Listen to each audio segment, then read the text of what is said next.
sir. Ito, malaki naman si sir eh. Susunod niya sa'yo. Magiging amo mo yan. Ito, plastic pa lang. How much more kung real gun yan? May tendency kung mabalik itong trigger finger. Okay.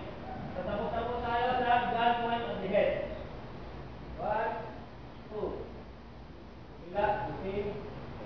1 and 2. If you can look sa mga movies, may mga ginagawa mga martial artists sa ganito. Okay, maganda tingnan. Nalihan ko ni speed. Kailangan mo mag-add ng speed. Very showmanship lang. Kung maganda cinematic. Pero effective yan. If you are mabilis, tumilot.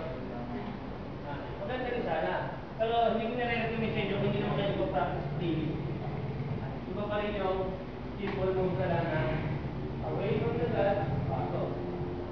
Hindi na kaya dito. Kasi dito, maporma lang po. Although effective na rin. Pero maporma. Delikado nga lang po. Kasi hindi naman lahat ganun